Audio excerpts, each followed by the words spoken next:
गांधी ने मिट्टी में मिलकर भी देश को जोड़ दिया। सरदार पटेल ने 27 फरवरी 1948 को नेहरू को जो पत्र लिखा है, उसमें यह बात भी साफ तौर पर लिखी है कि सावरकर के सीधे मार्गदर्शन में हिंदू महासभा के एक कट्टर वर्ग ने यह षड्यंत्र रचा और आरएसएस के लोगों ने गांधी की मृत्यु पर मिठाइयां बांटी। मोहनदास करमचंद गांधी, वो नाम जिसके कई मायने हैं, जिसको सत्य, अहिंसा, प्रेम और एकता के प्रतीक के तौर पर देखा जाता है और भारत की वैश्विक छवि को भी इसी नाम के साथ जोड़ा जाता है।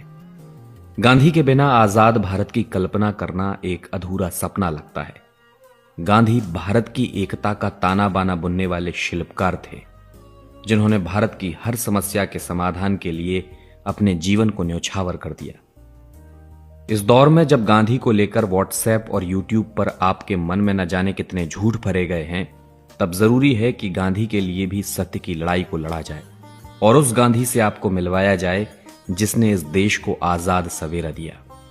अफ्रीका में रंगभेद की लड़ाई हो या भारत में छुआछूत की लड़ाई, गांधी अपनी लाठी लेकर अडिग खड़े रहे और भारत से अंग्रेजी हुकूमत को बिना हथियार ही उखाड़ फेंका।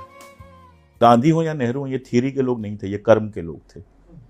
गांधी तो हमेशा कहते हैं ना कि अगर मेरी पहली और दूसरी बात में कुछ गड़बड़ दिखाई दे तो दूसरी बात को मानो, अगर दूसरी बात में भी गड़बड़ दिखाई दे तो जो मैं करता हूं उसको सही मानो। बिल्कुल, आप देखिए गांधी की हत्या उन्हीं लोगों ने की थी जो हिंदू राष्ट्र की बात करते थे।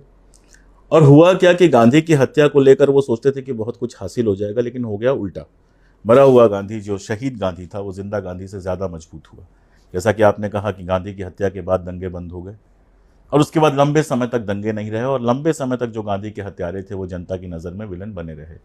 लेकिन वही हुआ जब दक्षिणपंथी ताकतें मजबूत होना शुरू हुई, खासतौर पे उनकी कोशिशें तो लगातार जारी थीं और कोशिश में सबसे बड़ा हिस्सा था नेहरू और गांधी को बदनाम करना, क्योंकि उनके सामने सबसे बड़े आइकन वही आते हैं और उनको दुश्मन भी अपने सबसे बड़े वही लगते हैं, क्योंकि उन्होंने ही उनको सफल नहीं होने दिया था। तो वो धीरे धीरे चलता रहा और इस बीच में गली गली में सरस्वती शिशु मंदिर खुल गए, सरस्वती शिशु मंदिरों जैसे बहुत सारे शिशु मंदिर खुल गए और लगातार जनता के बीच में गांधी के खिलाफ, नेहरू के खिलाफ झूठ फैलाया गया, जिसका मुकाबला नहीं किया गया ठीक से। इसलिए लोगों की एक ऐसी अवस्थिति बनी है जहां लोग सोचते हैं कि गांधी कोई विलन थे।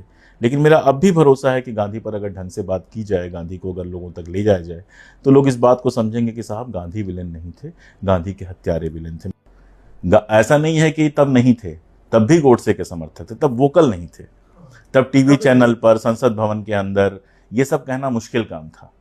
जैसे आज भी देखिए प्रधानमंत्री नहीं कह सकते हैं, गृह मंत्री नहीं कह सकते हैं, हो सकता है 20 साल बाद वो भी कहें अगर ऐसा ही माहौल बनता रहे तो ये ग्रेजुअली हुआ है।